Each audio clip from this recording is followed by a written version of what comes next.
Can you hear me? Yeah, this is great. You've got your own mic.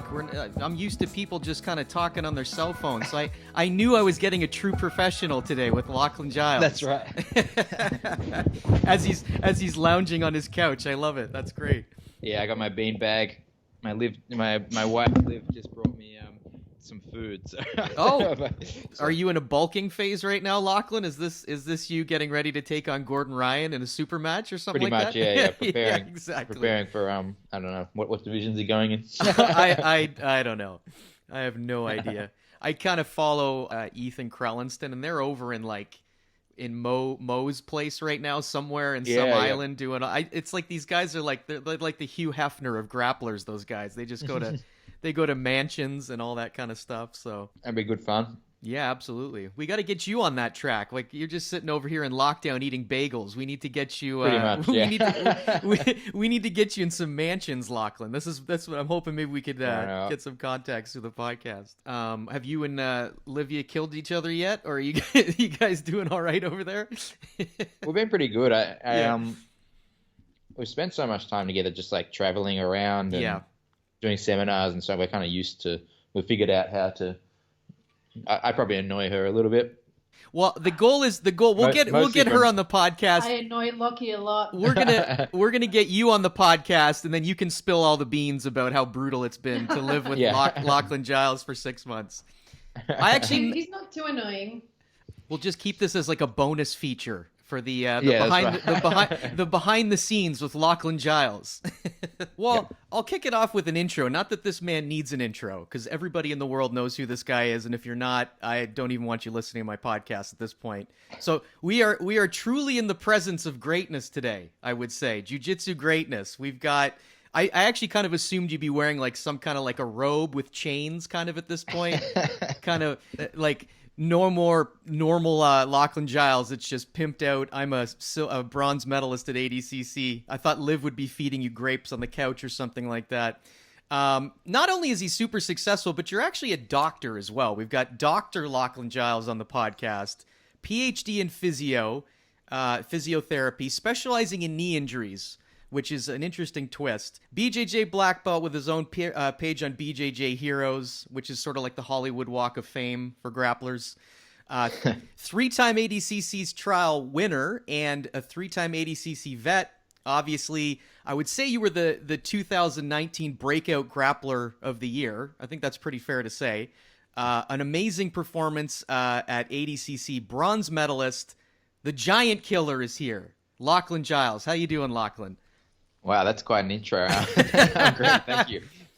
I was going to say, is it fair to say you're maybe the Australian Gordon Ryan at this point? I'd say it'd be Craig. We'll call Craig, although he's living in the States at the moment, so I'll claim it if he's living there. Yeah, Craig went Hollywood. He's all leopard print shorts. That's right. But in honor of you, Lachlan, I've created here my little. We've got our Australian flag here in a Tim Hortons cup. I don't know if have you actually ever been to Canada first of all? I've been to Vancouver Island, yes. Okay. But not to the rest of Canada, but it was really nice. Well, we've got to get you out of here, and I don't know if are you familiar with Tim Hortons? Do you know how much of an institution it is in this country? Not really, no. Okay. I don't think I tried it when I was there. So. Well, we're going to get you to I'm going to try to, when life actually goes back to normal in 10 years and you're 47, we're going to get you to Canada for some seminars, and I'm going to take you to Tim Hortons. But sounds good to me. Look, man, I've been a fan of yours for quite a while, and I did take some pride selfishly in you taking a bronze at ADCC, because I've been pointing people to your videos since probably 2015, and everyone was calling you Lachlan Giles, and I wanted to smack them in the face. So it was really very cool personally to see you do well, because I've been on the bandwagon for a while. But first of all, before we get into anything crazy, I just want to know, how have you been managing the last 6 months with all this craziness? We were sort of briefly talking about where Australia is, but tell me what your life has been like trying to make sense of all this insanity. Yeah, I mean, it's obviously quite a different life. I think I think for anyone in a industry that's affected, it's a total shift in the way you live. But I mean, we've been now in Melbourne, we've been in lockdown. I don't know if anyone else in the world's doing this, but we've got a curfew at 8 p.m. So you're not allowed to go outside after 8 p.m. Wow. No, I wasn't aware of that. How long has that been going on for? So that's been the last like 8 weeks or so, I think. Wow. Yeah, so that's, it's definitely been interesting, but, and we're allowed, I think that, you're allowed out of the house to go shopping or to exercise. For like 30 minutes of exercise you're allowed, apparently. So it's basically like prison is what it is. Yeah, basically. pretty. Yeah, okay. Yeah, so I mean, so it's pretty crazy. I mean, I'm lucky I live with Liv and she does jiu-jitsu, so yeah. So I've been able to. They were letting professional athletes train, but they kind of changed it when they went to a harsher lockdown more recently. So, so I've just been with Liv recently, but okay. Well, the studies have clearly shown that COVID only spreads up to 7 p.m. It doesn't spread. So it doesn't go out after 8 so p.m. it doesn't go out after 8 p.m. So that's it's good that in fact, it's the best idea is to get everyone to go outside at the same time. Yeah, exactly. yeah, exactly. It's interesting to me because, I think I heard in a podcast that you hadn't taken more than a week off in something like 10 years. Is that true? And I just wonder how you're coping mentally with this, and at least how are you staying connected to BJJ through all this? Yeah, I mean, I'm still, as I said, I'm still able, I'm still training, right. Every day getting something in, but it's definitely different. Like it's not, it's hard to do it's hard at the moment to be like, okay, ADCC is a year away and I need to be getting myself ready for that. I'm just but it's actually, I kind of go through different phases of my training anyway. I like to, I'll probably ramp up my competition specific game the last kind of 4 or 5 months in the lead up to it. So I kind of like to work on new skill sets and work on different things. And so I'm doing that at the moment, which is fine. So sort of more of like a growth phase. So you can kind of explore new stuff so and then kind of working new things and finding out if there's any new angles I can apply to my game and different styles and things like that. So some new ways to break people's knees in half. I would assume are probably in there. So, well, look, I come from a social work background, so I'm kind of interested in people sort of like as they develop over time and mentally, and I find you really interesting because, unlike I think maybe it's a North American sentiment, but a lot of people are kind of more of the Gordon Ryan, like I'm the best, I'm destined for greatness. But you strike me as this kind of very like mild-mannered sort of analytical guy. And so I kind of wonder like how on earth did you end up here? Because it seems like, the people that make it to the top are the ones that they just had this vision from day one. And so I wonder what you were kind of like a little bit younger and kind of how you got into this. And the growth you kind of had over the years to kind of get to this elite status. Yeah, I've never really had that kind of mindset of I'm the best and no one can beat me. Yeah, and so exactly. On, but that's what I like about you. I find it it's a refreshing change from everyone here. I think for me it's just kind of I've set goal. I always viewed, I think like the big things are, I've always viewed jiu-jitsu as a technical battle, as in whoever has the best technique will win, or that's, and just always focusing on being methodical and technical, and just over time, just seeing how that improves. You improve and improve and improve. And even after 17 years, I still feel like, every year I look back and I'm like, geez, I sucked a year ago. I feel like it's good to hear that people like you feel like that. I feel like that pretty much every day that I train. So I'm happy to hear that even Lachlan Giles feels the same way. Yeah. So I think it's probably that, and then just shifting goals as I would achieve. I think when I was younger, if you had told me I'd get my black belt, I would have said, awesome. That's amazing. That's I can tick off jiu-jitsu. On the bucket list. Yeah. Yeah. It's okay. And then, if you had told me I would win the Pan Pacific Championships, which is kind of the biggest one in Australia, I probably wouldn't have believed you. And then once I kind of got to the top level in Australia, I started going, okay, well, let's, shift. I shifted my sights more internationally, and lots of failure there. But But at the same time, like I don't know how many times I went to the IPJJF Worlds as a brown and black belt and lost, but at the same time, each year feeling like I was better than the last, And so I always sort of said, if I still feel like I'm improving, I'll keep competing. Right. Well, it's just I mean, I guess what sort of drew you to this in the first place? Like, were you always sort of an ambitious athlete? Like, were you competitive as a younger man?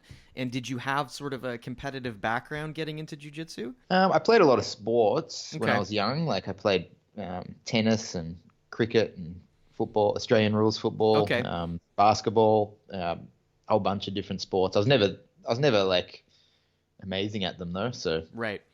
But I still tried hard, I guess. I must have been competitive to keep coming back.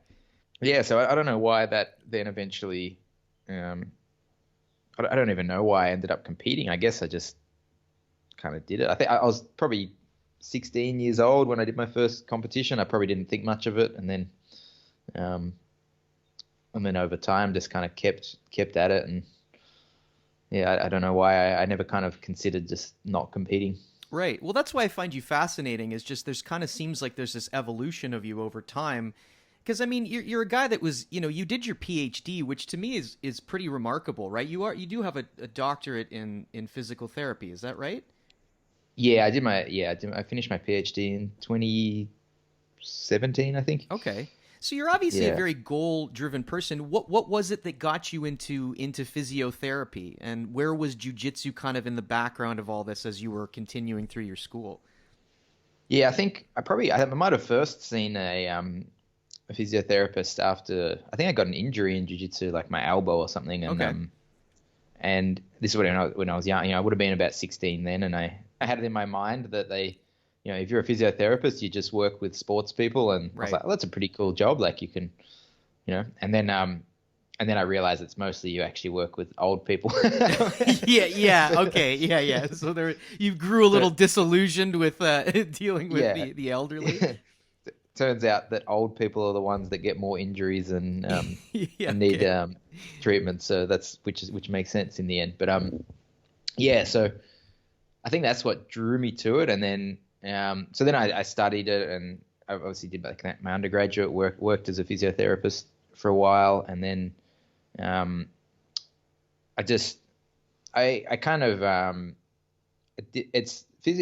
is kind of one of those ones where there's so much that we don't know. Like there's a lot that we know, like we've got good anatomy, and we've got like some clinical trials showing for very certain things, but like I just found when I was working that for every one thing I had the answer for, like there'd be 10, 12 things that I'm like, I don't know if what I'm doing or what I'm thinking is the right thing. And there's no way to actually get an answer. Like there's no studies being done. Right. There's no way to actually get a proper answer to this. So I think that kind of drew me to wanting to do research. I think just because I kind of wanted to, I just enjoy, I prefer having, concrete, that's scientific answer than vague. I don't like ambiguity, I guess, which is probably why I like jiu-jitsu so much. You kind of you move works or it doesn't, and there's a reason why, and it's up to you to figure it out and fix it. So well, it's almost like you're able to take what you're doing into a lab in real time, and you don't have to wait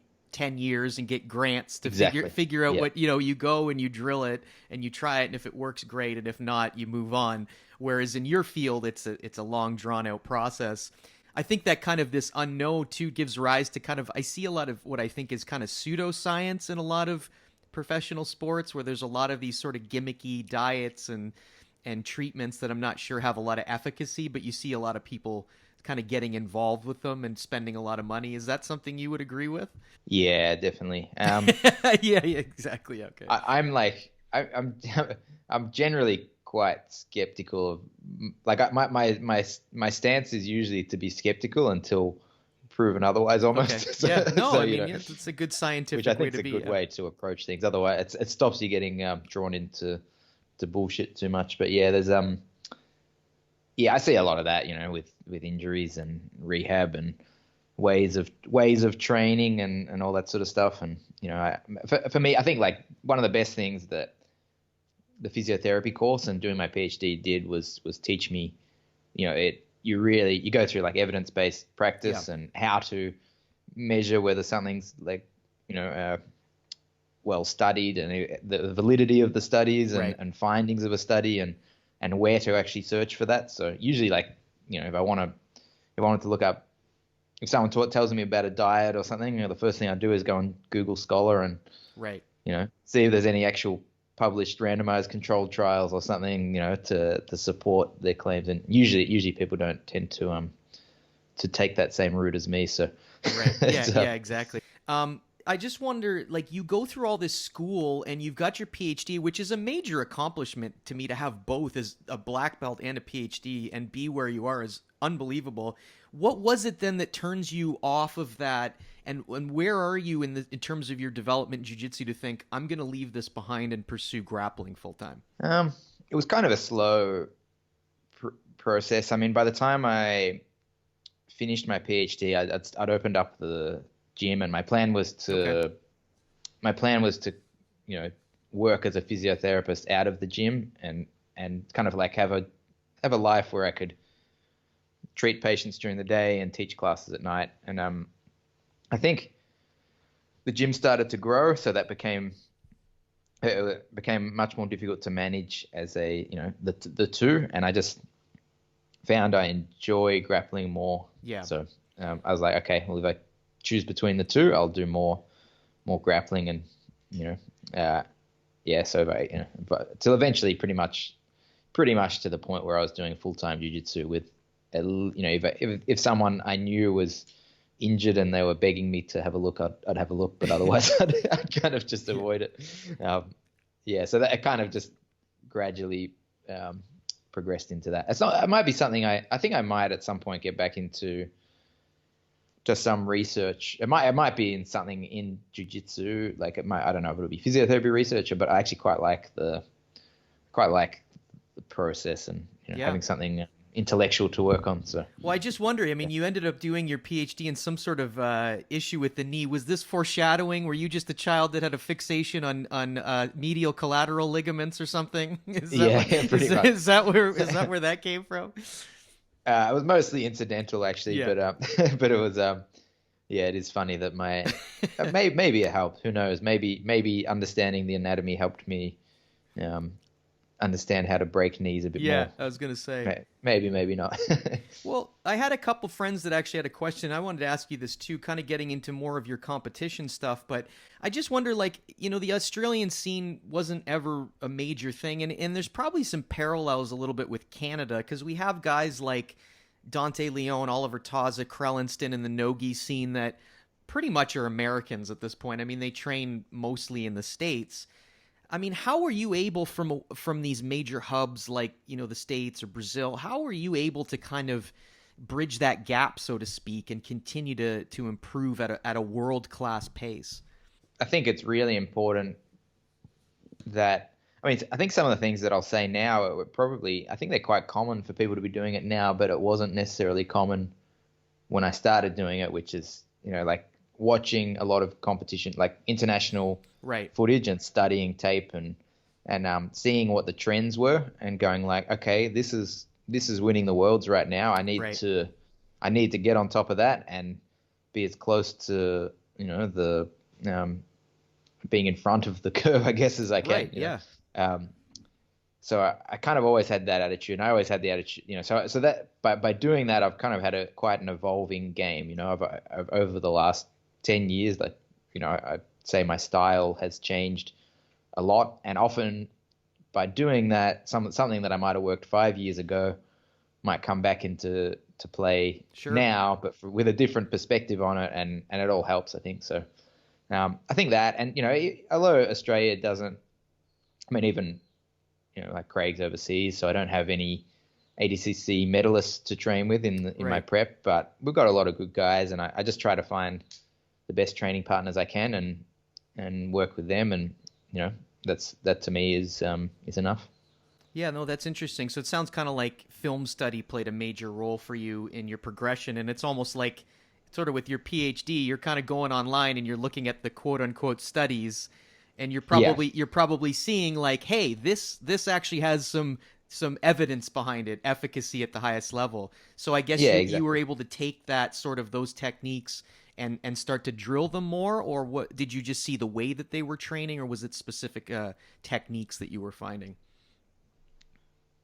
So probably like some things, like when I first went overseas to, like, I did a training camp. I did like a week training at Cabrinha's. Oh, okay, interesting. Maybe like must have been like 10 years ago, and okay. And seeing here like the way they trained, like they were training, pretty much full time. They would have like a 2 to 3 hour session at lunch and then a night session. Okay. Lots of drills, and I was like, wow, this is very professional compared to what I was used to back home. And then I was like, okay, well, if that works for them, I'm going to do that myself. So when I get home, like, can you give me an idea of what you were kind of like when you say it was very different? What did your training look like then, a little more specifically, and what were they doing a little bit differently within those sessions that maybe kind of were an eye opener for you? I think probably one thing we did well, like I mean, we probably did do a bit of specific training and some drills, but it wasn't probably wasn't the same. I think one of the main things was just the volume of training they were doing. I was like, okay, well, if they're training this much, I need to, that's probably why they're so good. So the volume, but also just like, like they'd do an hour of drilling before training. And I was like, especially like, I think that's good to a certain level. I think at a certain point, actually, you get diminishing returns from that style of training. But at that time, that was really good for me to copy that approach. I wasn't doing as much drilling. I think one thing we've always done quite well is discussions, and I think I see some gyms that don't do this much, but just like sitting around after a roll or after a session and going like, hey, like, what were you doing here? And can I try this and that? And I think you learn a lot by doing that. Like kind of a debrief in a way, right? Something happens and you're not just leaving saying, and in the car kind of having a blur of this kind of work, but you're sitting there dissecting your performances and saying, getting really sort of granular with it. Is that kind of what you mean? Yeah, exactly. Okay. Yeah. Okay. And when you say that they were drilling, was it a very passive drilling, or was it more almost like positional sparring that you were referring to when they were doing those hours? They were doing just passive drilling, and then they would do positional sparring after that. Like I think that whole week it was starting from the back, in specific in the situational training. So I thought that was a big eye opener for me, just seeing how people would train. Sure. So taking those sort of things back. I don't know what else had a major. No, but those are two. I think those are two big pieces, right? So not only are you seeing people in active competition having success or failure with certain approaches, but then you actually had some firsthand experience of physically experiencing what they were doing, right? So I think the two of those, I would say, probably were very critical, because it's one thing to watch, right? But when you experience, and you're rolling probably with these young kids that I imagine were probably unbelievable, and you're probably saying, oh, okay, this is what it's like, sort of. Yeah, pretty much. Yeah. So there was like I think I was a brown belt at the time, and there was, some blue belts there that I was like, geez, like I'm having a hard time rolling with these blue belts. So I was like, okay, there's something they're doing that's right. I look at sort of your early competition experiences, and I'm just wondering, like, I was talking with a guest, kind of a black belt. He's a Canadian guy here who's done very, very well in the gi, kind of world champion medalist. And we were sort of talking about how, like, the evolution of people's success, it's a long game, and there's like these little seeds and these little moments along the way that you're like, oh, wow, like I can actually do that. That was kind of a theme that kept coming up with a lot of these very successful athletes. And so I wonder, were there moments along the way that you can really recall in tournaments or matches that you thought, okay, like I can actually do this, like those little moments that helped you build? Yeah, I think the first one would have been as a brown belt entering this is in Australia, just as a brown belt, that we had the Abu Dhabi trials, and I I think this was a brown black belt division. Like they had the combined division then, and Yep. the winner gets a ticket to fly to Abu Dhabi. And Okay. I went in that, and I won a few matches, got to the final, and lost by a few points in the final against, so I fought one or two black belts, I think, along the way, and I was like, whoa, I just came second in Australia. Like I didn't Yeah. I didn't really think I was, at the time I didn't think I was that close to being, near the top level. And I still think maybe I overperformed on that day, but at least Sure. it kind of made me go, okay, like if I put in more work, that's very achievable, which is what I did.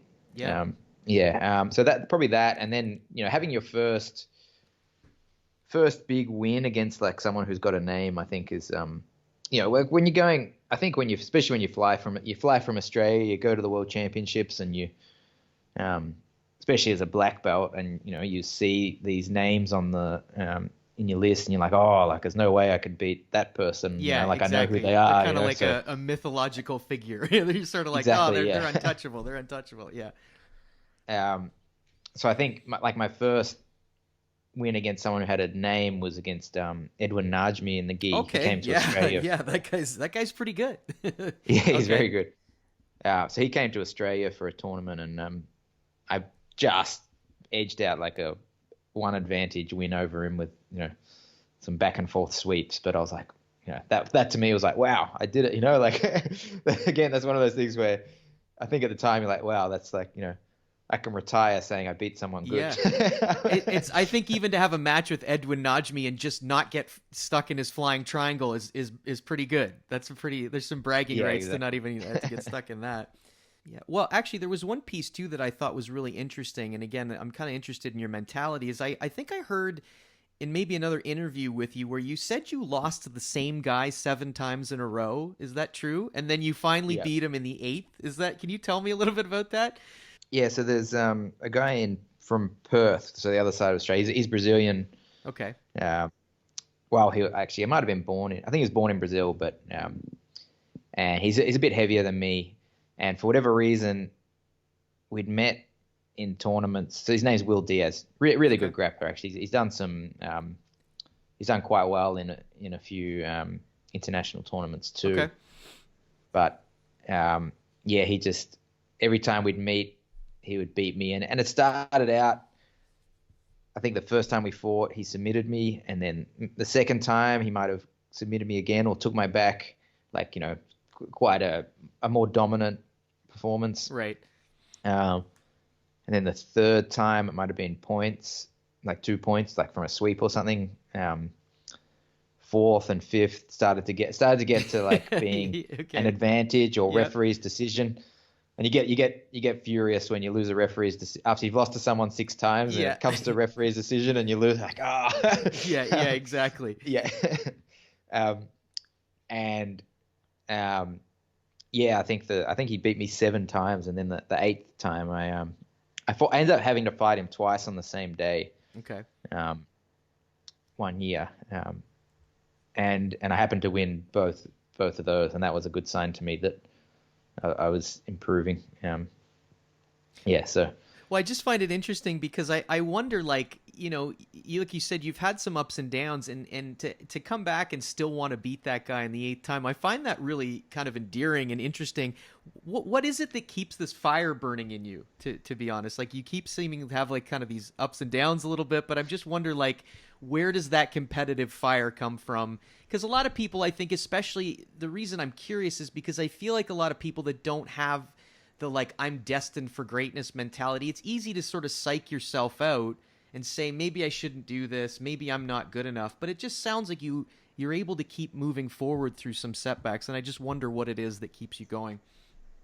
I think a lot of it is just seeing your improvement in training, So, like, I think if you go to training and the moves that you weren't working or the new thing you're working on starting to click a lot, and then you're like, okay, well, if I fight him again, it hopefully will be different. I've made some adjustments. Obviously, you've got to expect that your opponent's doing the same thing as well. Sure. But that's kind of how I've always approached it. Just as long as you're improving, then it should look different. No, I always had I always had a quite a long-term view, you know, like I always, with my training, you know, I'll usually train with the idea that, you know, in 2 years time, this is the kind of grappler I want to look like, or in a year's time, or maybe 5 years time. You know, I probably don't do the 5-year thing now because I'm 34. So it's a big chunk. That's a big chunk. Yeah.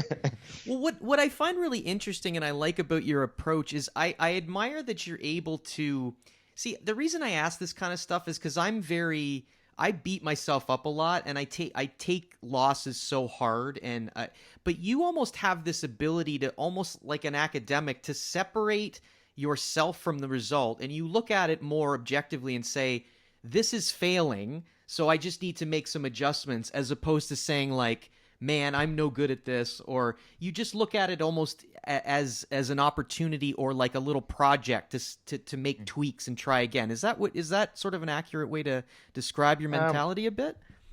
I mean, I'd like to say that. I still do.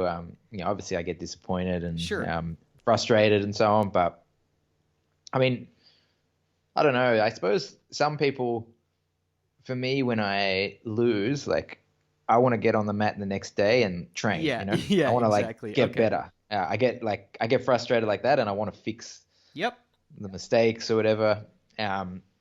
Whereas some people like to take I've had enough. I'm taking 2 weeks off, and then I'll come back. Yeah. I don't know if either is right or wrong, but that's how I've always. I mean, even after I think I lost to Lucas Lepri at ADCC in my division. Yeah, I'm going to ask you about I think I was speaking to Oliver Tarza backstage, and I'm like, do you want to train tomorrow? Like, because they had the warm-up match there. I was like, I want to get on the mat and improve. I ended up going in the open weight instead, but that turned out all right for you. I think that was no, but I think I see a lot of people, and again, this is why I like to hear from these amazing elite athletes like you, is your approach to it, because I see a lot of people, and you've seen a million people that are probably white and blue belt quit because they do a tournament and they lose, and they're so devastated by it, and they internalize it so much. And I just like your mentality of kind of having this like long view in mind, because I think it's more of a growth mindset, because it's so easy to get so discouraged and want to quit, but your urge to get back on the mat and tweak these things, I think is really cool. I really like that approach to it. Yeah, I think I see that with white belts, blue belts, and so on, who compete and they kind of get disheartened. And yeah, exactly. I kind of think anything up until black belt doesn't really matter anyway, does it? Yeah, I mean, like in reality, in reality, like I think you could win. I think for someone who wins brown belt world championships, it's an awesome, like it's a very good achievement. But as soon as you have a year competing as a black belt, you don't care what you did at brown. Like, you want to do well, you want to have something to show at the highest level. Once you're there, you kind of, so obviously, like, I'm not diminishing those achievements. Like, it's actually really hard to win a world championship, especially at any belt level. But I guess my point is, once you get to black, you kind of forget about everything else, and you want to do well in that. No, that's cool. I mean, I think it's good. It's a good way to keep it into perspective, because I think we all lose sight of this. Everybody thinks, they're going to look stupid and this and that. So I think that's an interesting perspective. I wanted to sort of build up here a little bit to ADCC. I just wonder, I have no idea what goes into training for that. I just wonder, it's this huge gap every couple of years. How on earth do you prepare for that? What did your preparation look like on a day-to-day basis? And how on earth do you peak for something like that? It just seems like a logistical nightmare on how to, when do you do hard training? When do you take days off? I'm just wondering what your approach was to getting ready for that. Yeah, I mean, my training was pretty consistent in terms of I'd pretty much train almost every day, if not every day. But I don't do I pretty much don't do multiple sessions a day these days. I usually do one training session and that's it. So it'd usually be about 2-hour training session and possibly some drills or something if I've really felt I had a lot of energy, but I usually didn't because I was doing quite a lot of wrestling. I'd be doing about four wrestling sessions a week. I basically view ADCC as a wrestling tournament. So Yep. To some degree, even though I didn't do any wrestling. So, hey, you got to have it in your back pocket. Event. You got to have it in the back pocket. Yeah. So I kind of, I think just from that volume of wrestling would make me tired, and then I'd be doing the rest would obviously be jiu-jitsu, and I was working a lot on my leg locks. But it's pretty much skill development, you know. So for pretty much all year, it's all year in lead up to it, it would be working on different skills. Like I'd usually have a certain area, you know, I'm working on my underhook for wrestling, or working on my front headlock, or my double leg, single leg, whatever I'd be focusing on for a week or a month or whatever. Same with the jiu-jitsu side of it. And then probably the last 3 months, I would start to do a more competition level roles in training, you know. So start doing, we did like everyone, I would try to simulate a tournament, like at the end of our pro training sessions, I get everyone around in a circle, and there's two people in the middle kind of doing like a sped up version of an ADCC match, but just to simulate that competition feel. And it is different. You get tired. Yep. I can roll for an hour, in pretty much an hour straight, without being completely exhausted, and then you can do 5 minutes of and you feel like you're gonna puke. Yeah, pretty much. Okay, so, so it's just that, when you got people watching and cheering, and a bit more pressure on yourself, and points, people counting the points and so on, you just, for whatever reason, you burn more energy. So well, I think it's a good way to mimic your competition. The climate, right? Because it's not going to be. That was my plan with that. Yeah. To basically make it so when I was out there in ADCC, it wasn't so unfamiliar of a feeling to be grappling in that. Yeah. Well, I find it interesting you focus so much on wrestling, because it seems like I've gotten more into wrestling in the last few years, and I love it. I find it sometimes hard to balance the two, because it seems like, when I start to wrestle more, it almost changes the way I approach jiu-jitsu too. I seem to become more. I'm forcing things more. I just feel like there's that wrestling mentality, because even the way they drill and practice is different. How do you manage those two? Because I seem to get lost a little bit in, I'm in wrestling mode or I'm in jiu-jitsu mode, and I have a hard time sort of blending the two in terms of, because you're doing all these intricate leg locks as well. I wonder if you kind of found a way to sort of blend the two. Not really. I was kind of like, I have to be careful when I'm training wrestling not to get too much in the wrestling mindset in terms of, exactly. I think there's some takedowns that are just, I wouldn't do in a submission grappling tournament because it's too risky. There's some ways you'd defend a takedown, like turning your back, which obviously you wouldn't want to do unless you had to. So I think I would be wrestling, but I imagine it's jiu-jitsu, like I'd only do moves that I would use if it was ADCC. So it makes it harder to win in wrestling. When you're playing a jiu-jitsu rule set and they're playing a wrestling rule set. But I think when I approach it like that, it's easier to translate them. If we were working on like wrestling groundwork, trying to turn your opponent over, that for me is way too hard of an idea to reconcile that with jiu-jitsu. Yeah, exactly. No, that makes total sense. Did you notice a big difference between the two, like in the way that they would train? And is there any sort of benefit to one or the other? In terms of the intensity? Definitely. But I think that's like wrestling is basically my cardio training. Yeah, exactly. Like, okay. Like it's hard, but it's like you get fit. When you do a lot of wrestling and then you can do jiu-jitsu forever, I think, like cardio-wise. So it does make you more aggressive, but I think that's a good thing. You want, you can't commit to something half pace in wrestling. It's got to be, you got to commit. Exactly. And I think that actually becomes a good thing if your jiu-jitsu can be like that for a tournament, maybe not for training, but for a tournament, it's good to be aggressive. Yeah, absolutely. So I'd like to get to a little bit about ADCC actually. So, you've been building up for this for so long. I just wonder, like, what are your, like, when it's game day, you've put all this training in for months and months and years, you're on the mats there. what's going through your head? Are you the kind of guy that gets any anxiety when you compete? Do you have any sort of rituals, and how do you get prepared to finally go onto the mat there with all these sort of with all this stuff at stake? Yeah, definitely. I mean, I definitely get nervous. It's hard to not when you've it's kind of the one event you've been preparing for the last 2 years. Yeah, so that, I mean, I don't think there's any way to avoid that. I just kind of accept that I'm going to be nervous and try to do things to distract me. Is there anything specific that you do? Yeah. Hang out with people. Okay. Go to I mean, it depends how much before the event, but go to a movie. I like to move around a bit. I feel a lot better when I just grab someone and do some techniques and a light roll or something, and I'm like, oh, okay, that's right.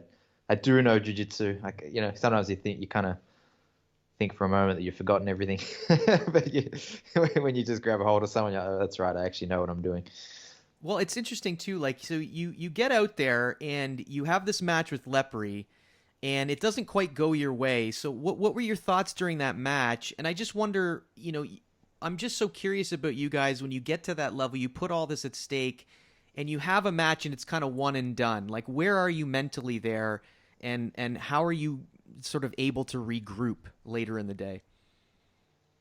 I was obviously quite disappointed. I think that's probably half the reason why I entered the open weight. Yep. I was like, okay, well, I felt like I was rolling really well, and I was, if I was ever going to have a chance at doing well at ADCC, that was my year, and then to not have that result was quite frustrating. So I was like, maybe it's worth just trying out the open weight. I didn't expect, I didn't go in the open weight like, oh yeah, I've got a good chance at, getting a bronze medal. That didn't even really cross my mind, to be honest. I was just like, oh yeah, if I go in it, maybe I win one match spectacularly and, get a chance of getting an invite to the next one or something. Or I don't know. I just felt like I'd flown all the way to ADCC, hadn't had my performance I wanted. I wanted another go at it. Well, that's a piece I just find that interesting, right? Because, I mean, sometimes people can get in that moment where they've trained for so long and it doesn't go your way. Sometimes people get so deflated by that, but it sounds like it was almost that instinct of like you wanting to train the next day. It's just you're there and you're like, I'm going to go right in the absolute. So did you feel like a sense of freedom doing absolute? Like what was going through your head? Like, how did you get ready to do that? Did you think it was just, hey, why not? Or did you feel sort of... It was a bit like that. To be honest, I was a bit scared going against... I've never competed at a world championship level open weight division before. So, and the reason why I hadn't done that because I'm 77 kilograms and right. Yeah, exactly. There's some scary, big, explosive people. So, my first thought was don't get injured. But it was quite like especially, you see you've got Kaynan Duarte first round. I'm like, okay, well, like I have there's no pressure on me here. Like I just got to try and do my game, and maybe I competed better with no pressure. Maybe that's like easy to hindsight, but maybe with Lepri I was more cautious than I needed to be or something, or maybe it was just he's better. It's just hard to. I was rewatching it. I mean, it was such a very closely contested match. Like, I really enjoyed watching it. Until it wasn't. Pretty much. I thought I was doing okay until I wasn't, pretty much. And then it was, it all went downhill quite fast once he got that underhook. Well, I find it interesting because you were working this kind of, it seemed like you have this sort of false reap that you like to do from reverse De La Riva. And so you were trying to work that. Is that sort of a technique that you came up with? And was there something about Lepri that maybe you thought you could pull that off with? Yeah, I don't know why. I think I had been using it a bit in training in the month up to, and I thought, I don't know, maybe I just thought it'd be something he wouldn't be used to because you wouldn't do that sort of thing in IBJJF. Exactly. And I think I went for it, and I felt like I got close to sucking his leg in the first time, and then I think that was actually that was a bad thing because he kind of started to read that I was going for that, and I just I overcommitted to it, and he underhooked me, and the second time I tried to enter it, or third time maybe I tried to enter it, he got the underhook when I should have been focused on framing and getting good positioning. So right. Definitely, like from my perspective, I made some mistakes, but sure. Like Lepri's so good. Yeah, like, he's so pretty good. It's very hard to very hard to say that it's just my fault for making a mistake. Like, you know, he's did he kind of figure me out in that short amount of time and work out like that I had a gap somewhere in my entry? That's very much a possibility. Well, you did come. Well. I mean, you did. I think it was the first attempt. You came super close. I like it. It's interesting because you almost have to invert under the guy to get sort of his shin off the back of your leg, right? And then you end up basically in the saddle. Yeah. And so, did you develop this, or where did that come from? I find that such an interesting technique. Yeah. No, I did. I mean, I got. So Eddie Cummings does.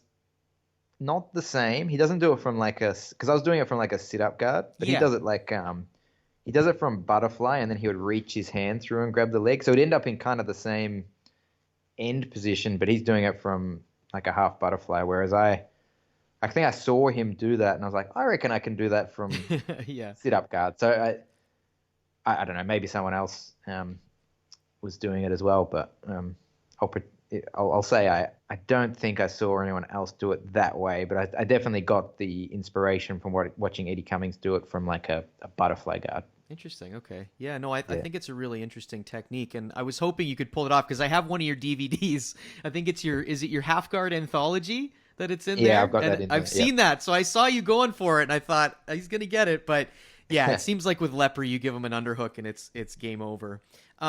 So you're ready to go here with Kaynan.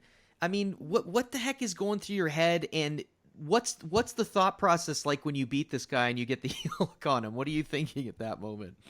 I think I was as surprised as everyone else. Yeah. So it was just pure shock, kind of for you too. Yeah. Yeah, it was huge. I mean, yeah, it was awesome because I knew I had my leg lock instructional coming out as well, and like a whole bunch of things. I was like, I've got my leg lock instructional. I might get an invite to ADCC. I've just submitted my first black belt world champion. Actually, was did Honey Yaya? Or maybe not. Maybe Honey Yaya. But still, yeah, I mean, he just won it. He still won it. Yeah. He just won his ADCC division too. So right? Yeah. Exactly. So that's pretty impressive. Yeah. So I was immediately like, oh, this is big. This is a big deal. It's going to be good for me. Yeah, no, absolutely. There's what I think is so cool is there's so many great pictures of you in this whole thing. Like I still see there's a couple where you're just sort of raising your hands. And what's interesting is that, you're in the biggest crowd ever in the history of ADCC, right? You were in Anaheim, California. Is that where it was? Yeah. So when you end up, I think it was it Ali that you tap out in the bronze medal match? Is that who you beat there? What on earth is going through your head when you realized you've reached the podium? You're in this arena. You've got this massive crowd. You're sort of there's this great picture that I think I'm ending up using for the slide for this. But I just wonder what on earth is going through your head? Is it a sense of relief? I mean, are you an emotional guy at that point? Oh, I don't even know how to describe it. It's just it's definitely more like disbelief. Yeah. Okay. I was like, I can't believe this is actually happening. Yeah, so I think it took a while to realize it was real. Yeah. But yeah, it was just amazing. It was like a dream almost. I can't really say it any other way than that. It was pretty much, it felt like a dream. Just completely surreal in a lot of ways. Yeah. Hopefully get another chance at it. Yeah. No, absolutely. The other picture that I thought was really cool too is when Livia just sort of runs out, and there's a great picture of her. Just talk to me a bit about that moment, because you guys are both two elite competitors, and if I'm not mistaken, you're the first husband and wife team to ever compete in ADCC. So talk to me a bit about that moment that the two of you shared there, and what it's like having this crazy relationship with two unbelievable grapplers. It's awesome. I think having a wife that trains and is just as obsessed with jiu-jitsu as I am. I think we probably feed it off each other there, and it ends up becoming more of an obsession than it would be otherwise. I don't know how I would train to the same degree or do what I'm doing if I was married to someone that didn't do jiu-jitsu. So, yeah, I mean, it was awesome to have her there for that moment. Obviously, we're there at the same training sessions every day. Yeah. Throughout the preparation, and so to have her in my corner and there at that exact moment when that happened, it was perfect. I just interesting too about sort of you're competing against these monstrous guys. Do you have any thoughts about, it's sort of the elephant in the room, especially in ADCC. Do you have any sort of viewpoints on competing against guys that may or may not be enhanced in any way? I know it's kind of a big thing in a lot of ways in the sport. Is that something that you think about, or is it something that derails you in any way? And I just wonder what your thoughts are on that. Yeah, I mean, I think there should. I mean, I don't think ADCC even tests, but I think that. I mean, right. Which is, I mean, I guess if they don't test, then I can't complain about fighting. Fighting someone who's on it. Yeah, exactly. Assuming they are. But yeah, I mean, I'd like them to do. I'd like there to be proper testing. I think it's quite unfair to, I would like to, as I said, I train about 2 hours a day. I'd love to train 4 hours a day. I think I'd improve a lot more. I'd probably be stronger, sharper. Yeah. Possibly get double the exposure and potentially double the amount of the rate of improvement to be able to do something like that. But I just kind of think it's cheating. So. I mean, it pretty much is. I don't think that it is cheating. So yeah. I think if you win a match when you've taken steroids for it or performance-enhancing drugs, then I don't think you really won. That's the way I view it. Yeah, well, it's amazing that you've been able to kind of continue to progress. I mean, you've had this long run, and you're also competing against guys that not only a lot of them are enhanced, and I'm not looking to call anybody out. I'm just saying, but you're also in your 30s. And I mean, I looked at kind of some of the ages. I mean, Kaynan's 21 years old. Gaudio was 26. Gordon Ryan was 24. And Ollie was 25. So I think that's pretty amazing. How on earth are you able to continue to do this? Not that you're old, but I mean, it's just, when you get up into the 30s and closer to 40s, it seems to be more of a struggle to handle a large amount of training volume. Yeah, I mean, I think I'm pretty smart in terms of the managing my training load. So obviously, as I've gotten older, I've dropped how much training I actually do. Okay. Which mean obviously if you get injured, that's time off the mat. You decondition, you become more likely to get injured again, and so I try to be as aware as possible to minimize the amount of injuries I get, but keep consistent. I think the key. One of the most important things is once you stop, it's hard for your body to especially as you get older. When you stop, it's hard to recondition back to your previous level. So I just try, even if I do have an injury, I try not to actually rest completely. I'll try to rest that injury, but still train around it. And so if I've got an injured shoulder, I might try to put my arm in my belt or whatever and try to train the rest of my body and keep everything else in condition around that. And I think that's something that has come up quite a lot in the literature, that if you rest, it can be sometimes the worst thing is a long period of deconditioning. Absolutely. And then trying to get back to your previous activity level. So Well, I've seen that with some of my friends over the years that have had they've had like a neck or a back injury, and then they've taken so much time off, and then as soon as they come back, they get injured, and it almost becomes this feedback loop, negative feedback loop, where they keep getting hurt. So you're a big fan of trying to modify your training as best as possible to stay somewhat active, at least. Yeah, I don't know. You might have noticed I'm not a particularly explosive athlete. Right. I'd say I'm probably quite like for someone who doesn't do weights, reasonably strong. Yeah. For my weight division, I don't feel like I'm weak, but I'm not explosive, and part of that is maybe genetic, but part of it's also deliberate, because explosive movements are like immeasurably, or not immeasurably, it's a terrible word to use, but they're measurably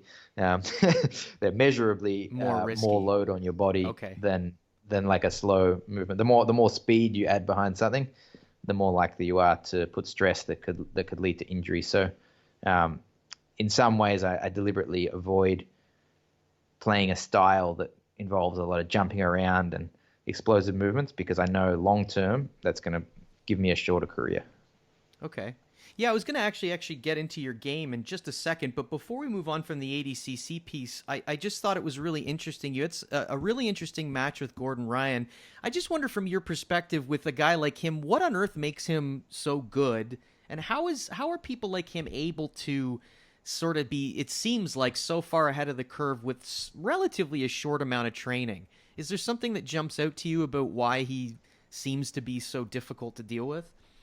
To be honest, I think plays a technical game that, like he's quite technical for a absolutely for a big guy. He is. Yeah. To be honest, I think if you shrunk him down to the lightweight division, I don't think his technique would stand out relative to the rest of the guys. But I think at that heavier weight division, it's harder to be technical at that weight. You know, like just purely in training, like you're going to get away. I should say that. I'm not saying that the heavyweight guys aren't technical. They are. I'm going to edit this to make it sound like you said you're calling out all the heavyweights. Yeah. No, they are technical. Just it's kind of easy to be technical for a big guy. Okay. But I think Gordon Ryan has taken like a little guy approach and brought it to the heavyweight division, and I think that's kind of how I see it evolve. I think you see that in wrestling. The best wrestlers at under 99 kilos are doing things that the 70 kilo, like the ones that move the best are able to almost move like the lighter wrestlers. Right. Whereas you get those other wrestlers that kind of play this kind of slower, more kind of grindy game, but they're not usually the ones that will really stand out from the pack. So I think Gordon is obviously very good, but I feel like one of the reasons is he's bringing a lighter person's game to a heavier division.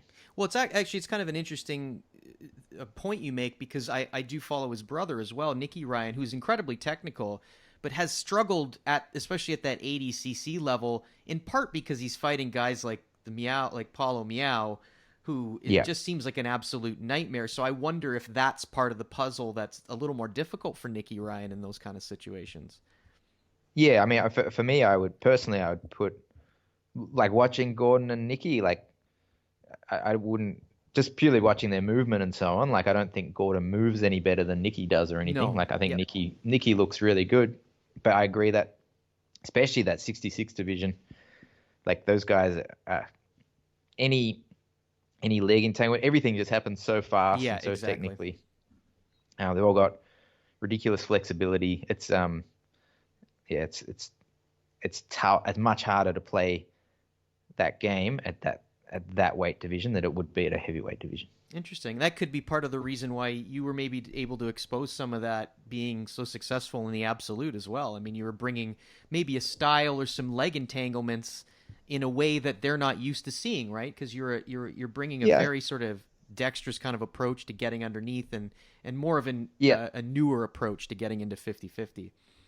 Yeah, I think if I was 110 kilograms, I would probably be preparing for the heavyweight division by pretty much just training wrestling and trying to stay on top, right? And pass low. Like I wouldn't be looking for the guy in the gym that inverts and well, you're probably spins underneath as part of my preparation, because it's just not very common in that weight division to come up against that. So yeah, I do think probably a big part of it was my style was not a part of their preparation for the event. Okay.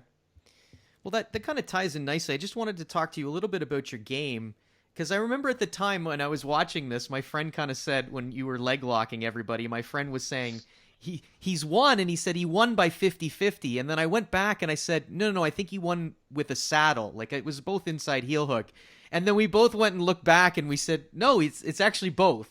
So it's kind of like a hybrid. How did that sort of develop? And what was the inspiration for finding these kind of really cool entries into this sort of 50-50 style? So the 50-50, like focusing on that came about just noticing a trend in in my own training, but also just in watching some of the matches in the North American trials and so on, where I just noticed there were quite a few 50-50 finishes. Like, I think I counted more than from the saddle.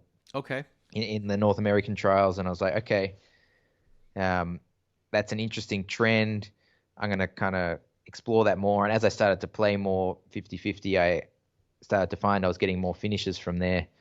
And that made me focus on it even more. And then I kind of, by the end, I found like if I got to the saddle, I was basically taking my leg out of the saddle and putting it across the 50-50 because I felt more comfortable getting the finish. I say 50-50. I mean, obviously there's the 80-20 and 90-10 or outside Senkaku, as we call it, which is kind of like a reap from 80-20.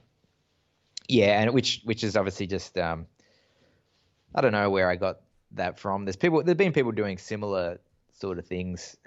Definitely none of it's. I don't claim to have like invented that. There's other people that have been doing things that are quite similar to what I'm doing. I think maybe I happened to focus on it more and then got maybe more of a feel for those positions and how I could transition than your average person who's into leg locks would. But yeah. No, it's interesting because I always kind of noticed a little bit of a similar style, not quite, but the Meow brothers kind of play this sort of K guard a little bit. For the entries I got, they were a big so once I realized 50-50 was what I wanted to do with leg locks, I kind of went back and started watching the Meow brothers because I think they're probably the best in the world at getting to leg entanglements. But they usually get to 50-50, like a lot of their leg entanglements are 50-50. I saw they were using K guard.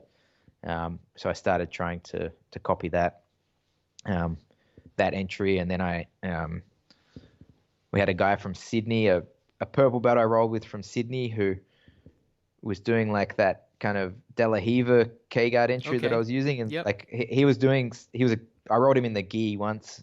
I think I rolled him for like one day in the gi, and he was doing that.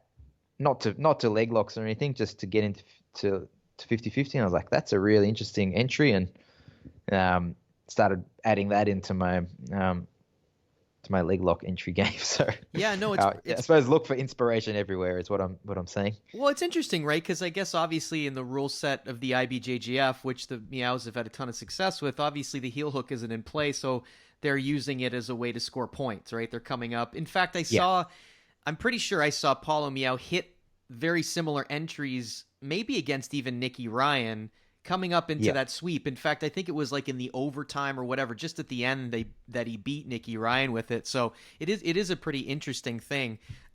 Although I'm not a huge fan of it, obviously, the 50-50 entanglement in the IBJJF style, because it tends to become a bit of a seesaw battle in that sense. And I found it really interesting because like you said, I got into leg locks a few years ago. Actually, you were one of the first guys. I remember I was kind of like, I got injured once and I was watching EBI, and I was kind of more in a traditional gi gym, and I was like, I had no idea what was going on. And so I think I fell into the Lachlan rabbit hole because I was trying to figure out leg entanglements, and you had so many great things.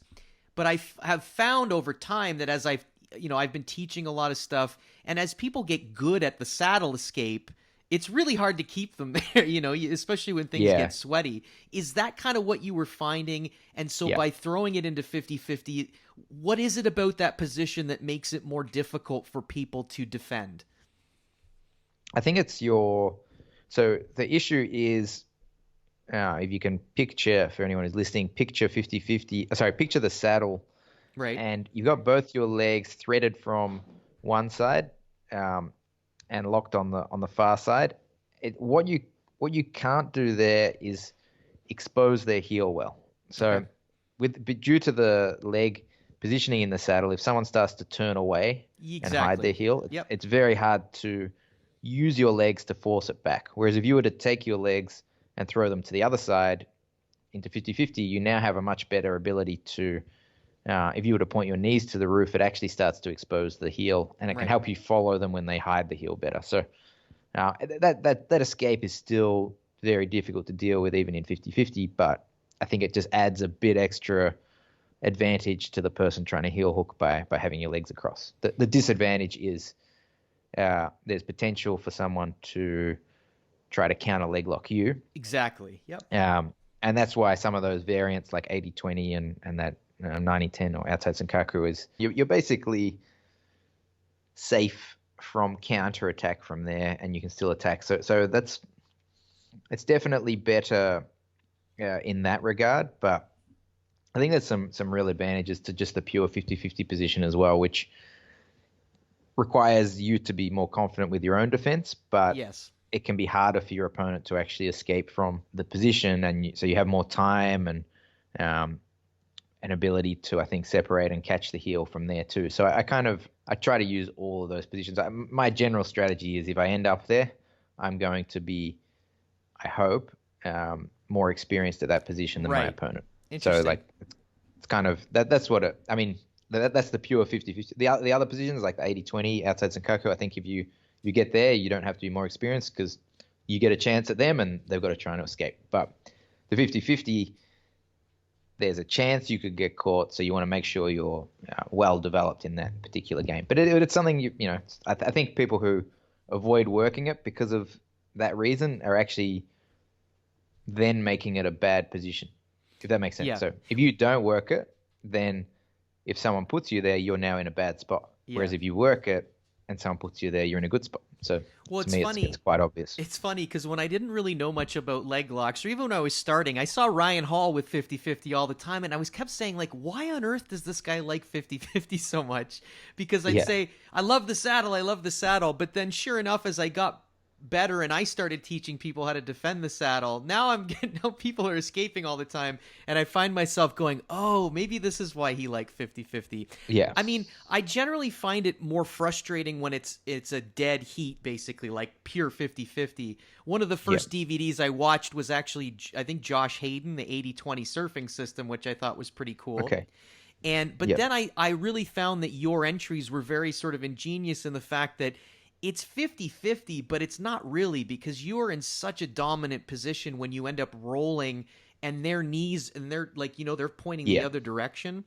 Is that sort of a setup that you just developed, or like where did that come from, finding that position? I don't know, actually. I'm trying to think I'm sure it's been done before, but I don't know. I think it just came from me really wanting to heel hook people and finding that when I'd enter, they would sometimes try to turn and run away, and I'm like, I'm going to still try and heel hook them. And, exactly. If I could force their knee to the ground and lift the foot up and catch it from there, then I would. So, well, what I thought was really cool is I saw a couple of posts by Ryan Hall, and he has one where he's in the saddle, and if the guy turns to run to get out, he basically rolls ahead of them and actually turns it into a backside 50-50. Which I thought was really clever. And the other thing I've been trying to do is when I'm in 50-50, rolling to the inside, and I almost force them into a backside 50-50. Yeah. Does that make any sense? Yeah, or am I just way off base on this altogether? No, that sounds good. Okay. The one thing, I don't want to keep you too much longer. I just have a few other questions. You've been awesome. Thank you so much. I just wonder why you were always a half guard guy, and that's one of the reasons I kind of got into you, is I kept looking for better ways to make my half guard more efficient. And I wonder what drew you to half guard. The reason I ask that is because I've never been a good athlete particularly, and I struggled a lot in jiu-jitsu, and I felt like I had to do it almost out of necessity. Like I needed to slow people down. And I'm just wondering what guys like you see in that position as something that's become a very strong suit for you. I like there's quite a few things I like about half guard. I think that it's slow, and that as a coach, I often look for things that anyone can do, and I think everyone can do half guard. It's the layman's guard. Everyone, can all do it. Yeah, exactly. And because it's slow, it's easy to teach a new person because they got time to see what's happening, and it's like everything's compared to like an open guard where everything kind of happens in a mad rush. This is a much slower approach. So I think like as a coach, it's really good. And I think just probably maybe just from teaching it, working on it a lot for a long time, I started to find that even against good grapplers, I was able to get the underhook and get the sweep. So I kind of kept developing that style of game. And I think it's easy to get to as well. Yeah. Whereas like at the moment, I'm playing a lot more of an open guard, which I do think it's probably a higher percentage strategy, but it's not for everyone. Right. Does that make sense? Okay. So Yeah, so absolutely.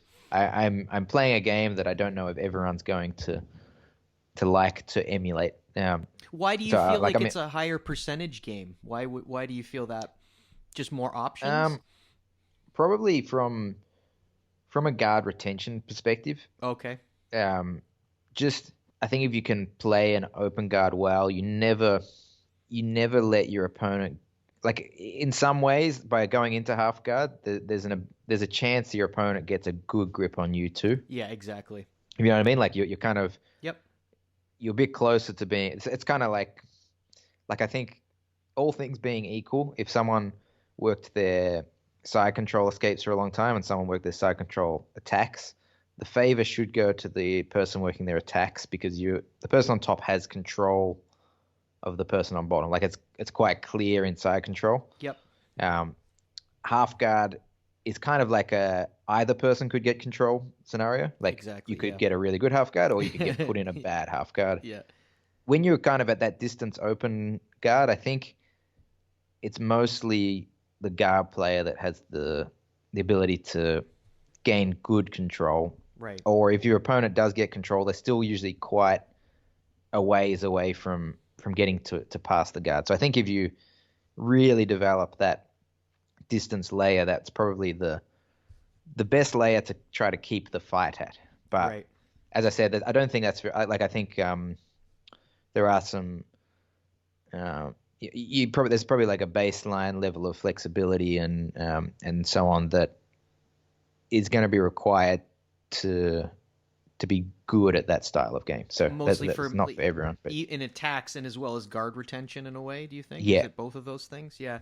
Well, it's interesting because I came from we've been a Mendez brother affiliate for a long time, or at least we were, I should say.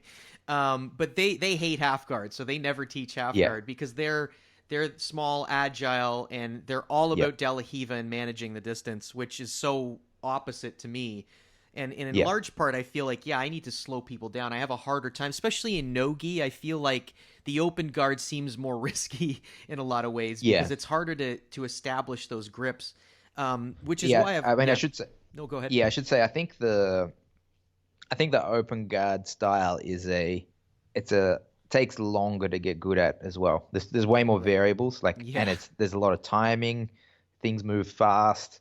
Someone can run left, right, throw your legs forward, backwards. Like you've got to be reacting at a much higher pace than you would have to in a half guard.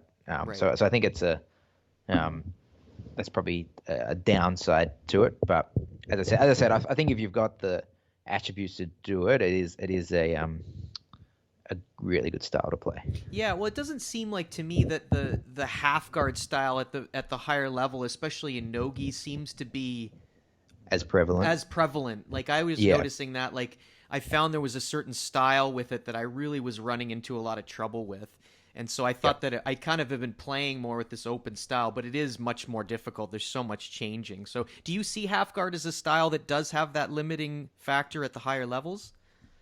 I think you can use it at highest level. I think it is a little riskier because like if I compare it to the like an open guard, and depending, like, there's more like submission only tournaments nowadays and so on. And you're trying to get an underhook and sweep them, and they can be trying to guillotine choke, Kimura, backstep into the saddle. Like there's some real like match ending threats that they could put on you, and you're trying to just sweep. Like it's and they don't, in a sub only, they don't even care if you sweep them, right? So they're kind of like, sure, whatever, go for it.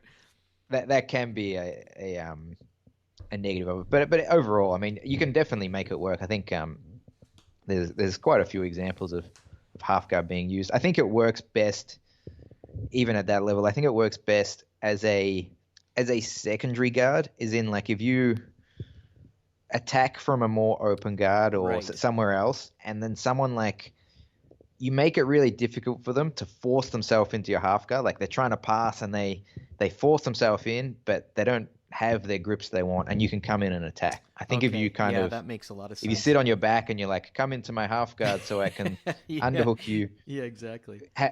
Having that attitude lets them set up their grips well, and now you're going to have a really tough time. So I think it, like in the highest level, it still has a place, but probably as a secondary layer to a guard slightly prior to that. Yeah, it's interesting because I see a lot of people, the Marcelo Garcias of the world, they like to force half guard because that's where they're so good passing from. Yeah. And I find I train at an MMA gym, and so I train with a lot of young athletes that are fighters, and they love half guard because they like to pin you down, and that's where they're going to start kind of launching their offense from. So I've kind of run into limiting factors. You raise an interesting point. I wonder what is your take kind of on modern jiu-jitsu now with all these rule sets? You're a guy that's competed in EBI, you've competed at ADCC, you've competed in the IBJJF. Do you see sort of these different rule sets as good for the sport? Do you see it in some ways as making maybe jiu-jitsu less effective somehow in maybe the sub-only or with the prevalence of leg locks? I just wonder what your perspective is on having competed in so many different arenas. Yeah, I mean, I think it depends what we want it to be effective for. Like if we want to make it effective for MMA, then they really should change the rules because it's not that it's not effective, but like there's some, you could change, like people fight to the rules, and at the moment, like fighting to pull guard before your opponent and fighting to get advantages, and a lot of the IBJJF stuff I think is detrimental to an MMA style of jiu-jitsu. So if we're wanting jiu-jitsu to be a self-defense thing, then I think some rule changes. I don't think we have to want it to be self-defense. Like I just do jiu-jitsu because I like it, so the rules could, whatever they change the rules to, I'll probably kind of follow. I mean, I'm generally in favor of more open rule sets where where you can do heel hooks and yeah, exactly. And so on. Yeah, exactly. There's no bias there. There's no bias there. Not at all. So yeah, I'm definitely more in favor of something like that, and probably I like encouraging takedowns. I think that's like an exciting part of the sport. So I like that ADCC has a rule set that does encourage people to stand up and fight from the standing position a bit. But I mostly think, I think points for positions would be good. Side control mount in the back, or maybe turtle could possibly be points as well. I think sometimes the sweep for sweep game gets a bit boring. IBJJF, the kind of seesaw battles. I don't know if we need to be encouraging that. But I think overall, if we just encourage stalling penalties more, that would probably fix most of the issues people have with grappling at the moment. If you just if you're not obviously actively trying to improve your position, then call a stalling warning. I think that would really do a lot. Yeah, it seems like in modern MMA now, a lot of the people that are jiu-jitsu athletes or fighters that have more success seem to come from people that have had more success in ADCC as opposed to like a straight IBJJF, because it does seem, I've always felt like I was more of a guard pulling guy in the past, but I've gotten into wrestling now, and I just feel like it's such a valuable skill. Like I don't like seeing the IBJJF scene when it's a double guard pull after double guard pull. I think in a lot of ways that takes away from sort of the potency of the art and the lack of heel hooking too as well.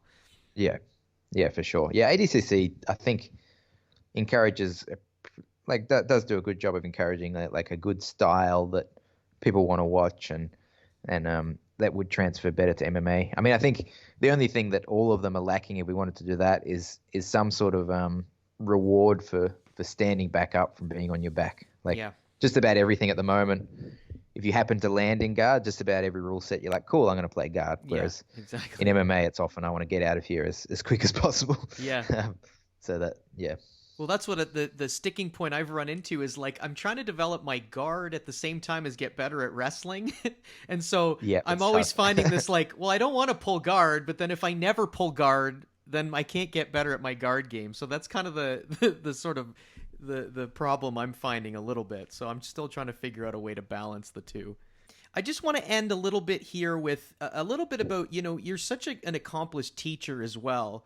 And a couple of points that I heard you talk about. I think some of this was on your Instagram as well a little bit, but it might have been through one of your DVDs, but you kind of were talking about this idea of for the regular sort of student or even the elite athlete in general, but the idea of like through long-term training to improve versus winning, and how, you've got to go through these phases where, you're not always just trying to, if you don't get submitted, it doesn't mean it was necessarily a win. I wonder if you could elaborate on that a little bit, because it's cool to hear elite competitors like you talking about, it's not always about winning the round in the match every day in the gym. And I think a lot of people get stuck on that. Yeah.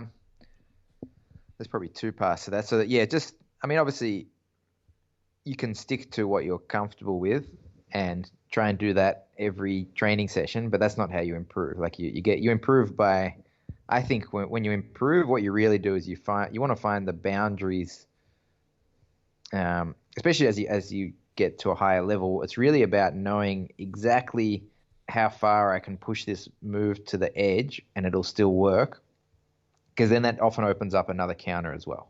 Like the more I put my weight out this way, I can still go for this technique here, but if they counter, then I can switch to the other one. Whereas if you're kind of staying in the center and not doing that shift, you're probably going to get the first one blocked and you've got no follow-up move. So I think the whole idea should be to kind of like find out whatever you are working on, like you should be testing those boundaries, and sometimes you go too far and you lose and you get swept or passed or submitted or whatever it is.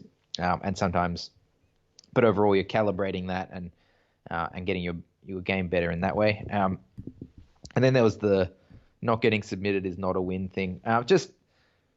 Sometimes I think people, and we've probably all rolled with this person, that I've certainly rolled with people that you roll them and they'll kind of just like, you'll pass the guard and you get the back and they'll kind of just put their hands over their neck. And, you might spend like 5 minutes trying to like dig under the neck to get the choke.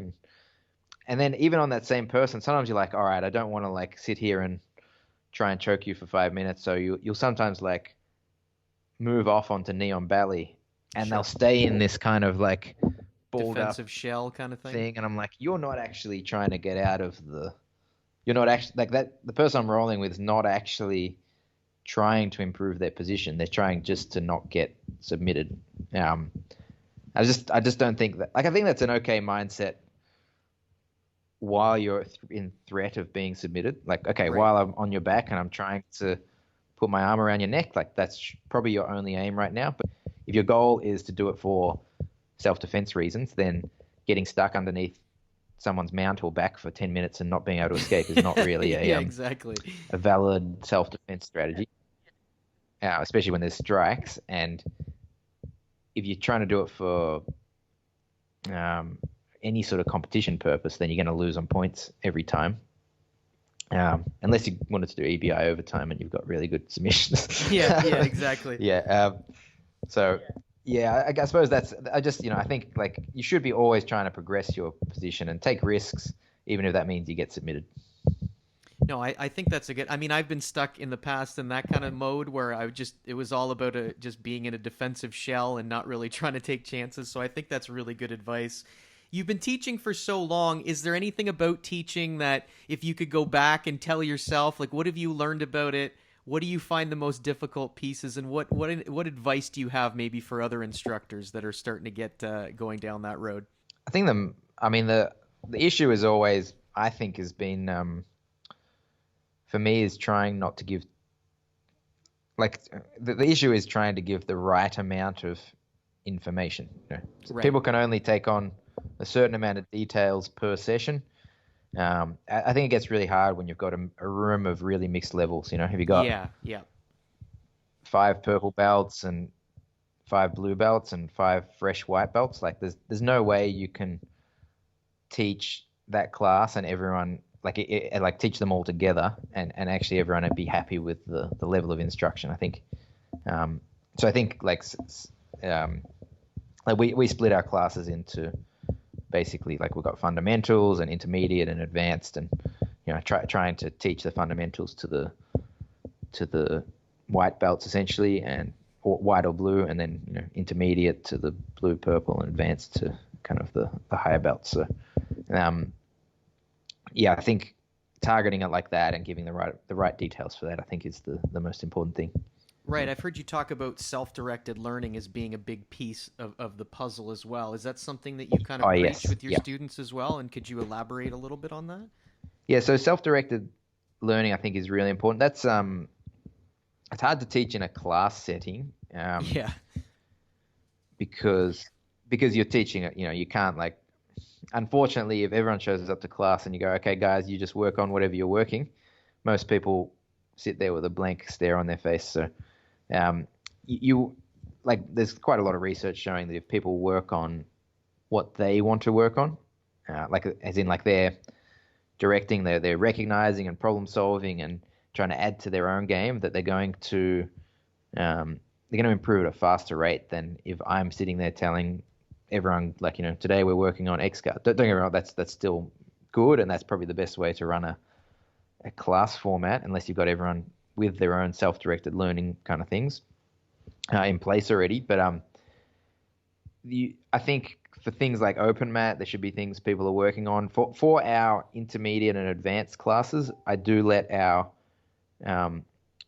blue belts and above who are coming to those classes can come in, and if I'm going to show a technique, but if they want to work on whatever they want to, they can, and that's kind of how I try to implement that in my gym. Yeah. No, I think that's a really good idea, because I've started to teach, and I always feel stress about trying to manage the room, because if you have a mixed group where you have some really advanced students and some beginners, it's a difficult sort of thing to manage. The one last thing I wanted to ask you about is just, I wonder where you stand as a really high level teacher. How do you balance, or how do you prioritize your classes when it comes to flow rolling, positional training, like free rolling, hard sparring? What is the most important to you in terms of the development of the student of those styles of training? I think it changes as someone gets more advanced. So as a beginner, I think more drilling. Okay. But you still need the rolling and the specific training. Like, I think as a beginner, more drilling and then specific training as well, and a bit of rolling at the end. As intermediate, they probably kind of even out, and then as advanced, you get less drilling, more just specific training and rolling. So, I guess essentially what when you're first learning a skill, you need to just make sure you can actually do it, which is the drilling. Yeah. Then you need to do it in a confined or constrained way, just so that you actually get multiple chances at it, which is specific training. And then you've got rolling, where you actually want to kind of find your way and force the positions and kind of get used to kind of whatever shows up, you kind of work on. So I think they're all important, but with drilling getting incrementally less over time. Okay. And how much of a class do you devote when it comes to, like, the sparring time, quote unquote? How much time do you usually devote to free rolling, where you can do whatever you want, versus positional sparring? It's usually been, like, in our pro sessions, it's usually been probably just slightly more on the specific training side than rolling. Like, it might be 40 or 50 minutes compared to 40 minutes or half an hour. Okay. But I think I'll probably, when we go back, I'll probably be putting a bit more longer of just rolling rounds, just on reflection of that. I think just rolling is good too. I probably go through different ideas there, okay. But I do think specific training is important if someone's got something specific to work on. Okay. But sometimes people don't. All right. I actually, just because you're such a DVD guy, I know you've got a lot of information out there. I just wonder, last question, if you have any tips. Like, you've got so much great information out there, and I think, like, in this day and age, it's like the golden era of information. You've got YouTube, you've got online subscriptions, DVDs. Do you have, or how do you guide students that feel overwhelmed by the content? Like, how on earth do you digest it? And do you have a bit of a roadmap for students when they're looking at all this and saying, how on earth, where do I start, and what the hell do I do with all this? Yeah, I mean, I'll talk about the way I structure my instructionals because I'm probably mine would certainly probably be one of the more content rich No, but I love that about which it. people Yeah. will Yeah. which people would maybe feel that way.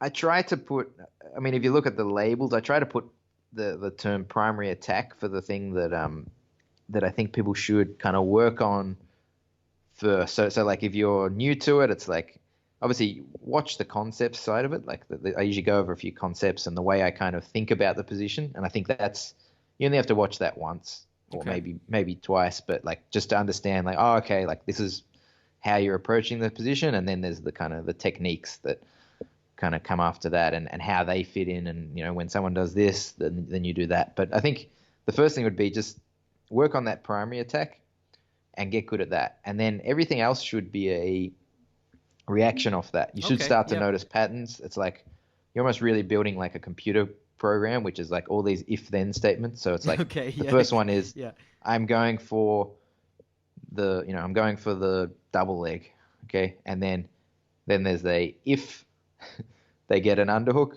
then I will do this. I'll grab the arm and do this. If they sprawl, then I'm going to do this. So I think people probably should then, so that you learn like the primary attack and then work out what your training partner, like you're going to have someone that you're trying it on and you go, geez, I'm trying to do that move Lachlan showed and it's not working. Then there should be a specific thing that's happening and you want to then look for that. Okay. And then you learn that and then you go, okay, cool. I've got one if then statement. I go back and I try those two and then something else happens. And then eventually I think that's like idea. That's how I kind of have it in mind when I'm structuring my instructionals. Yeah. I don't make them in a way that I want people to just watch it all in a row. I'm sure that happens, yeah, exactly. I'm pretty sure after you've watched two or three, if there's two or three details that are new in a technique, anything after that you're going to forget. Yeah. Like that's probably the maximum per session that I think people should actually take on before they go and try it and then come back and kind of see what they need to do next. No, that's what I love about your DVDs because it's got so much content and you clearly have put so much time into the what ifs, right? Which is great because a lot of DVDs they have the techniques but the troubleshooting aspect isn't there. And it's clear to me that you're very thoughtful and analytical in the way you approach it. So I do highly suggest anybody. I mean, you're already probably a billionaire from BJJ Fanatics because he's got his own mic and everything. So clearly he's got a lot of money. Right. And it's got a light on it. It's got some bling on it. So that's right. Personally, I really like your stuff. I've always liked your style. I'm a huge fan of yours. I really appreciate you taking the time to do this. I've always I find you a good, like an easy guy to root for because, it seems like you've had some success and some setbacks, but you just have this amazing ability to stay consistent and you've got a great growth mindset and a great attitude. I don't think I told you this, but I was really, when you lost to Lucas Lepri, I was actually really bummed for you. And I was you don't even know me from a hole in the wall. And I was watching it live and I was going to send you a text to just be like, we love you. Canada loves you. You're the best. So I was genuinely so happy to see you do well because there's a lot of people in MMA and sports now. It's so much shit talking and it's so much this. You're just a genuine guy. I really appreciate you taking the time to do this. You're a big celebrity, making time for us little Canadians. So I just want to say thank you. How can people find you on Instagram, and where are the DVDs where can they find them and all that kind of stuff? Yeah, thanks so much, Paul. It's been really good. So on Instagram, I think it's Lachlan_Giles, right. Or if you write Lachlan Giles, my name will probably pop up somewhere. Yeah, okay. And my instructionals are through BJJ Fanatics. If you go to lachlangiles.net, that's got some links to my instructionals, but I get like a little extra commission if you go through my links. So if you do it that way, that would be much appreciated. Sure, I'll put all this stuff in the links below. Like I said, I don't know if you have connections here in the GTA, but when life gets back to normal, I would love to be the guy that helps you get here. I don't know what it's going to take. I don't know if I just have to mail you a suitcase full of cash or what it is. But I want to get you here. I know a lot of people in the area. We could get you a ton of seminars.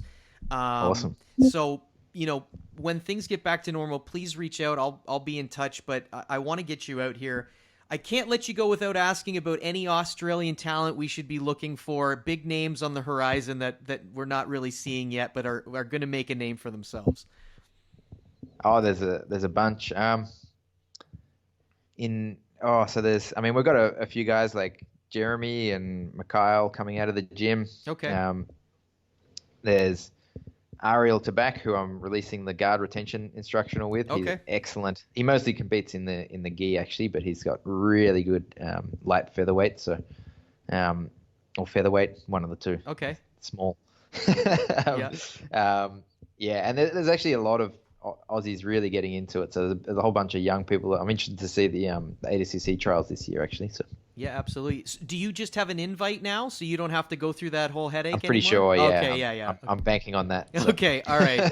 Because I was gonna say you might want to cut back on the bagels if that's the case. It's just around the corner. All right, Lachlan, we got our Australian flag. I really appreciate it. Like I said, you've got a connection here. You've got a friend here in the GTA. So if there's anything I can do to help. You're great. We're going to get Livia on. She's going to spill all the beans about how much of a pain in the ass you are to live with during lockdown. But all the best, man. Please take care of yourself. I hope you get back on the mats normally soon. And we'll see you when you see you.